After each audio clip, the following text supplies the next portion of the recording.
Chapter 9, The Notebook. After half an hour of rest, Zhou Mingrui, who now viewed himself as Klein, finally recovered. In the meantime, he found that there were now 4 black dots on the back of his hand, which happened to form a small square. These 4 black spots faded and disappeared quickly, but Klein knew that they were still hiding in his body, waiting to be awakened. 4 spots forming a square. Is it in correspondence with the 4 pieces of staple food at the 4 corners of the room? Does this mean that in the future, I don't need to prepare the food and can do the ritual and chants immediately? Klein made a guess. This might seem good, but the emergence of the spots was ominous, and things that one lacked understanding of were always scary. The fact that those inexplicable Chinese divinations from Earth could produce effects here, the strange transmigration in his sleep, the mysterious murmurings that almost drove him crazy during the ritual, and the mysterious and trippy grey world whose significance he had no idea of made Klein shiver in the hot weather of June. The oldest and strongest emotion of mankind is fear, and the oldest and strongest fear is the fear of the unknown. He recalled this saying as he was experiencing the fear of the unknown acutely. There was in him an unprecedented and irresistible urge to make contact with the mysterious domain, to learn more, and to explore the unknown. There was also a contradicting escape mentality within him compelling him to pretend nothing had happened. Intense sunlight shone through the window onto the desk. It was as if there were grains of gold sprinkled on the desk. Klein gazed at the desk, feeling as though he had come into contact with warmth and hope. He relaxed slightly, and a strong sense of fatigue washed over him. His eyelids were as heavy as lead as they kept closing themselves. It must have been the combined effect of the sleepless night and the tiring encounter. Klein shook his head and pushed himself up with the aid of the desk. He stumbled towards the double-decked bed, completely disregarding the rye bread placed at the 4 corners of the room. He fell asleep immediately after he lay down. Groan, groan. Klein was woken up by hunger pangs. When he opened his eyes, he felt rejuvenated. There's still a slight headache. He rubbed his temples and sat up. He was so hungry that he could eat a horse. He returned to the desk while straightening his shirt. He picked up the silver vine-leaf pocket watch. The pocket watch's lid sprang open and the second hand was ticking. 12:30. I slept for 3 hours. Klein put the pocket watch back into his linen shirt pocket and while swallowing. In the northern continent, there were 24 hours in a day, 60 minutes in an hour, and 60 seconds in a minute. Whether each second passed at the same rate here compared to Earth was unknown to Klein. At this moment, he could not even think of terms such as mysticism, rituals or the greyish world. His mind was occupied by one thing: food. He would leave the thinking to after his meals. Only then could he work. Klein picked up the loaves of rye bread from the 4 corners and wiped off the minute specks of dust on it without any hesitation. He planned on making one of them his lunch. He decided to dig into the offerings because he only had 5 pence with him and there was a tradition of eating the offerings back in his hometown. After all, there was not any observable change to the bread. It was better to be frugal. Of course, the memory and habits left behind by the original Klein had also played a role. It was a huge waste to use the expensive gas only to light up the room. So, Klein took out a furnace and boiled water with it. After adding some coal, he paced around as he waited. Anyone would choke eating those loaves of rye bread without water. Yikes! Life with meat only for dinner is going to be dreadful. No, wait. This is already an exception. Melissa would only allow our meals to have meat twice a week if not for my upcoming interview, Klein thought, as he looked around, hungry. He had nothing better to do. His eyes seemed to turn avaricious when he set his eyes on the pound of mutton in the cupboard. No, I need to wait for Melissa to eat it together, Klein thought as he shook his head and rejected the idea of cooking half of it right now. Although he often ate outside, he had still developed some basic culinary skills, owing to his living in a big city alone. His dishes were not delicious, but they were at least edible. Klein turned his body around so that the mutton would not seduce him. Then,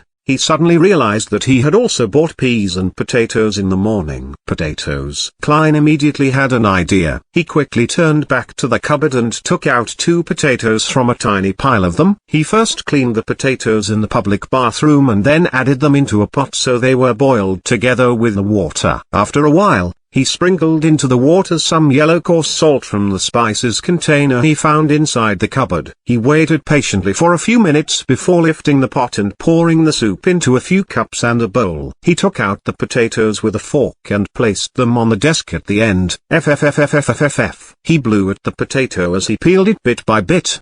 The fragrance of boiled potato diffused through the air. It smelled very appetizing. He salivated crazily. The heat could not deter him any longer. Klein took a bite despite having the potato only half peeled. How fragrant! It had a powdery texture and tasted sweet as he chewed. He was instantly filled with emotions and he wolfed down the 2 potatoes. He even ate some of the skin. Then, he held up the bowl and enjoyed the soup.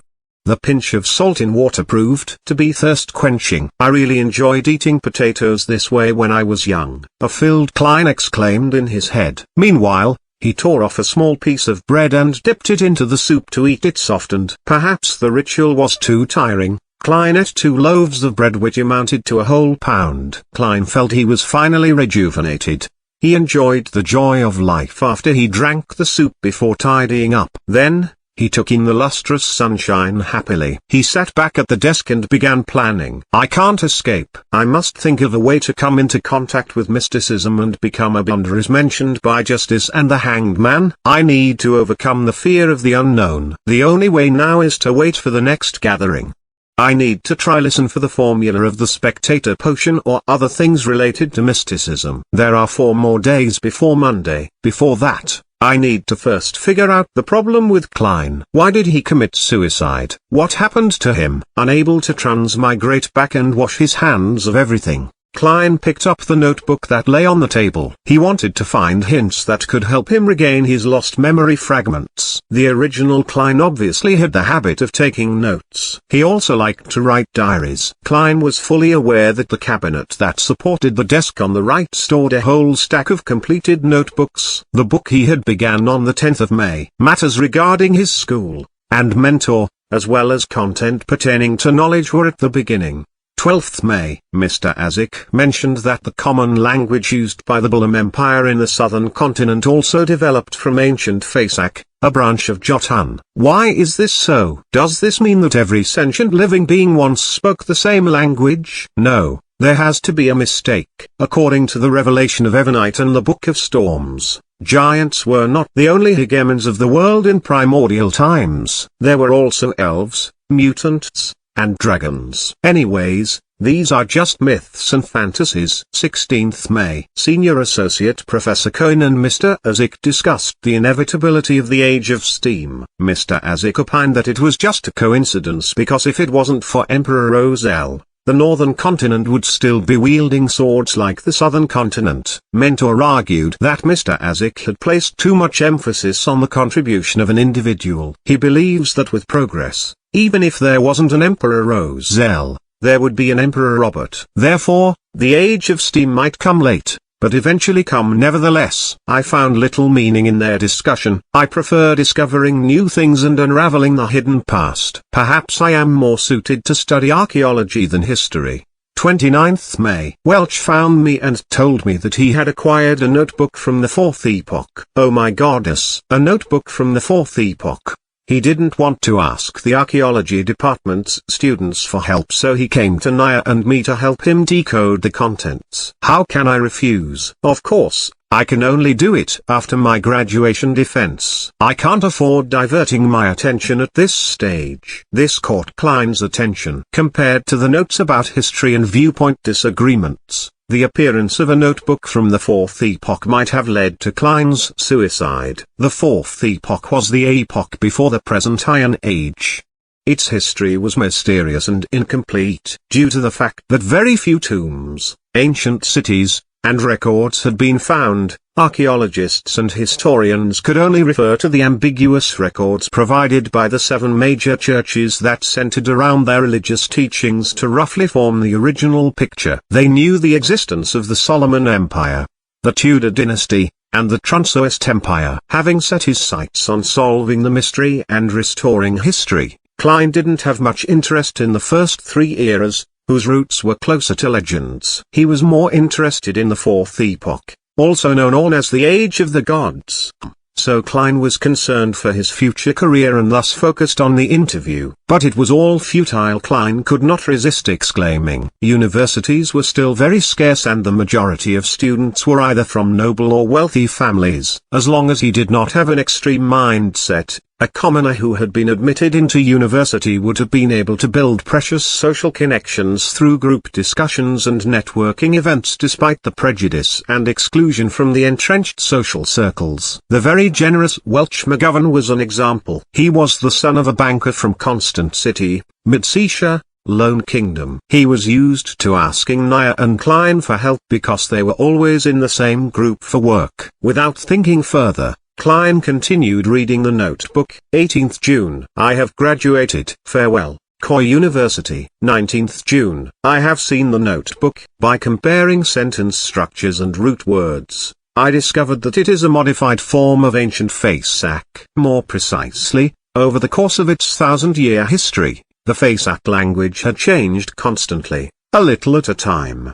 20th June. We have deciphered the contents of the first page. The author was a member of a family called Antigonus. 21st June. He mentioned the Dark Emperor. This is anachronistic with regards to the time this notebook is deduced to be written. Is Professor wrong? Is Dark Emperor a common title for every emperor of the Solomon Empire? 22nd June. The Antigonus family apparently had a very high standing in the Solomon Empire. The author mentions that he was making a secret transaction with a person named Tudor. Tudor? Is it related to the Tudor dynasty? 23rd June. I am trying to restrain myself from thinking about the notebook and going to Welch's place. I need to prepare for the interview. It's very important. 24th June. Naya tells me that they have found something new. I think I need to check it out. 25th June. From the new deciphered content, the author had accepted a mission to visit the nation of the Evernites situated at the summit of the highest peak of the Hornices mountain range. Oh my goddess! How can a nation exist at the summit of that peak which is over 6,000 meters above sea level? How do they survive? 26th June. Are these strange things real? The record ended at this point. Zhou Mingrui transmigrated in the early hours of the 28th, which means to say that there was indeed an entry for June 27th. It's that line. Everyone will die, including me. Klein flipped to the page he first saw when he arrived, feeling goosebumps while he made the deduction. In order to solve the mystery of the original Klein's suicide, he thought that he should visit Welch and take a look at the ancient notebook. However, with a lot of experience from novels, movies, and TV drama series, he suspected that if they were really related, this visit would be very dangerous. Those who went investigating castles despite knowing that they were haunted served as a warning. However, he had to go since escaping would never solve the problem. It would only make things worse, until it welled over and completely drowned him. Perhaps call the police? But claiming to have committed suicide would be silly, right? Knock, knock, knock. There was a series of quick and forceful knocks. Klein sat straight up and listened. Knock, knock, knock. The knocks echoed through the empty hallway. Chapter 10, The Norm. Who is it? Klein was thinking about the mysterious suicide of the original owner of this body and the unknown danger he might encounter when he heard the sudden knock on the door. He subconsciously opened the drawer, took out the revolver, and asked vigilantly. The other party was quiet for 2 seconds before a slightly sharp voice, in a R's accent, replied, "It's me, Mountbatten, bitch Mountbatten." The voice paused for a moment before adding, "Police." Bitch Mountbatten. When Klein heard this name, he immediately thought of the owner of this name. He was the policeman in charge of the street where the apartment was located. He was a rude, brutal, hands-on man. But perhaps, only such a man could be a deterrent for alcoholics, thieves, part-time thieves, villains, and hooligans. And his unique voice was one of his trademarks. "Okay, I'll be right there."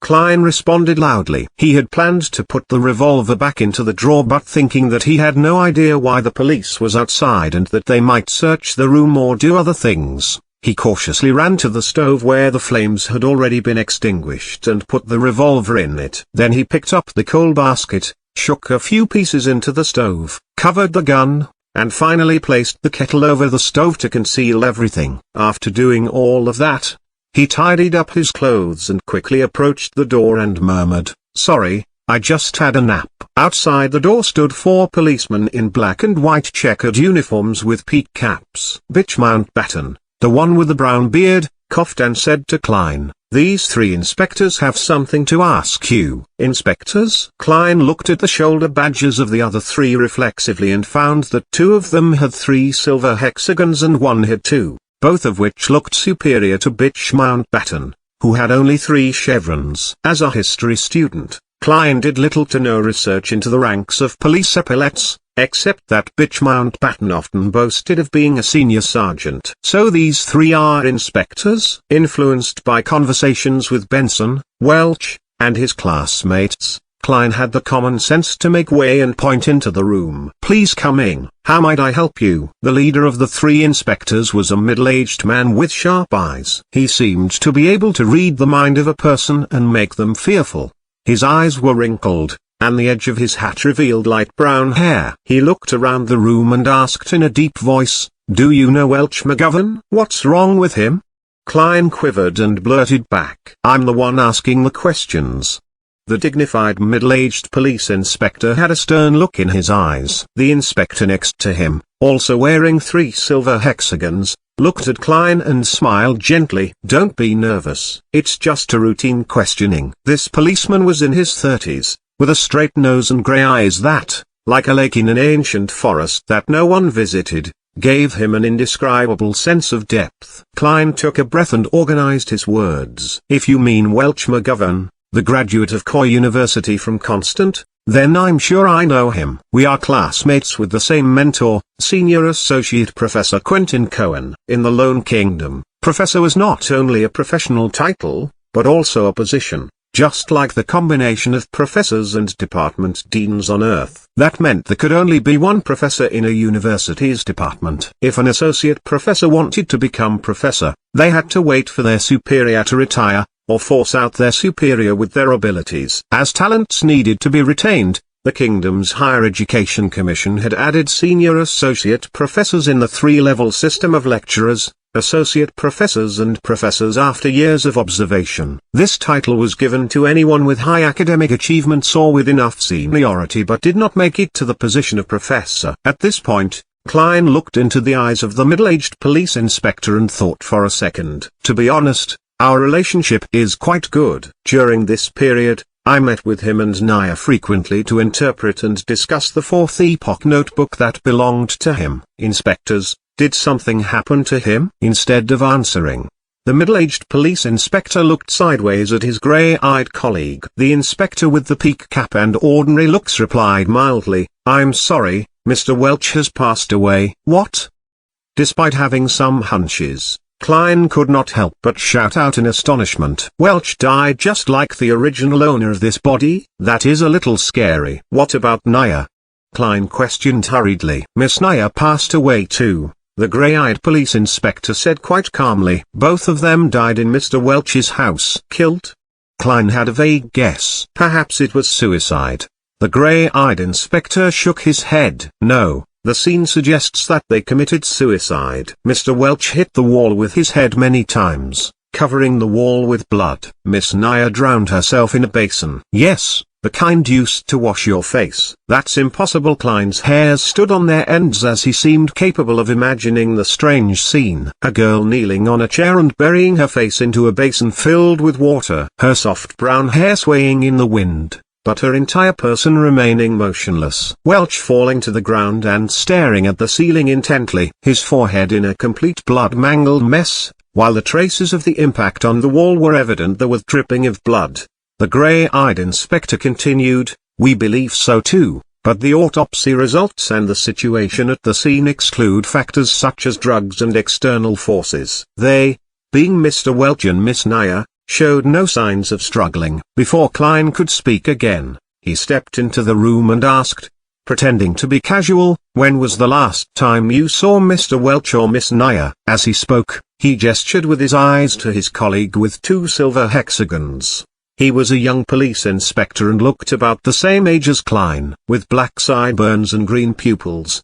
He was good-looking and had a poet's romantic temperament. When he heard the question, Klein thought about it and answered it thoughtfully. "It should be June 26th. We were reading a new chapter in the notes. Then, I went home to prepare for my interview on June 30th. The interview was for the history department of Tianjin University. Tianjin was known as the city of universities. There were two universities, Tianjin and Koi, as well as technical schools, law colleges and business colleges. It was second only to Backlund, the capital. As soon as he finished, he saw the young police inspector walk towards his desk in the corner of his eye and pick up the notes which resembled more of a diary. Damn, I forgot to hide it. Hey! Klein cried out. The young inspector smiled back at him, but did not stop flipping through his notes, while a grey-eyed inspector explained, "This is a necessary procedure." At this time, Bitch Mountbatten and the dignified middle-aged police inspectors were just watching without interrupting or assisting in the search. "Where are your search warrants?" Klein had intended to question them, but on second thought, the judicial system of the Lone Kingdom did not seem to have such a thing as search warrants. At least he did not know if there was one. After all, the police force had only been established for 15 or 16 years. When the original owner of this body was still a child, they were still called public security officers. Klein couldn't stop it. He watched the young inspector flip through his notes, but the grey-eyed inspector did not ask any questions. "What is this strange thing?" The young police inspector turned to the end of the notes and suddenly asked, "And what does this mean?" "Everyone will die, including me." "Isn't it common sense that everyone dies except for deities?" Klein was prepared to quibble, but it suddenly occurred to him that he had planned to connect with the police in case of possible danger, but he had no reasons or excuses. He made a decision in less than a second. Putting his hand over his forehead, he answered painfully, "I have no idea. I really have no idea." "When I woke up this morning, I felt I wasn't quite right, as if I had forgotten something." It's especially true for whatever happened recently. I don't even know why I had written such a sentence. Sometimes, being frank was the best way to solve a problem. Of course, it required skills. There were things that could be said and could not be said, and the order of what was said first mattered. As an expert keyboard warrior, Klein was also good at sophistry. "That is ridiculous. Do you think we are fools?" Bitch Mountbatten could not help but interject angrily. "This is such a bad lie that it insults the intelligence of his and his colleagues. It's better for you to pretend to be mentally ill than to pretend to be an amnesiac." "I'm speaking the truth," Klein responded frankly, looking into the eyes of Mountbatten and middle-aged police inspectors. "It really could not be more true." "Maybe it is," the grey-eyed police inspector said slowly. "What? He really believed it?" Klein was surprised himself. The grey-eyed inspector smiled at him and said, "An expert will come in 2 days and believe me, she should be able to help you to recall your lost memories." "Expert? Help me remember my memories?" "In the field of psychology." Klein frowned. "Hey, what if his memories of Earth were exposed?" He suddenly felt like face-palming himself. The young police inspector put down his notes and searched his desk and room. Fortunately, he focused on books instead of lifting the kettle. "Well, Mr. Klein, thank you for your cooperation. We advise that you'd better not leave Tianjin for the coming days. If you have to, please notify Inspector Mountbatten, or you'll become a fugitive," the grey-eyed police inspector warned. "That's it? That's it for today? No other questions with deeper investigations, or taking me back to the police station to torture me for information?" Klein was at a loss. Nevertheless, he wanted to solve the odd turn of events brought about by Welch too. So he nodded. That wouldn't be an issue. The inspectors exited the room one by one, and the young man at the end suddenly patted Klein on the shoulder. "It's really nice. Very lucky." "What?" Klein's face was puzzled. The green-eyed police inspector with a poet's temperament smiled and said, "Generally speaking, the norm is for all the involved parties to die in such an event. We are very glad and fortunate to see you still alive." After that, he exited the room and closed the door behind him in a well-mannered manner. "The norm is for everyone to die together. Very glad that I'm still alive. Fortunate that I'm still alive." On this June afternoon, Klein was chilling all over.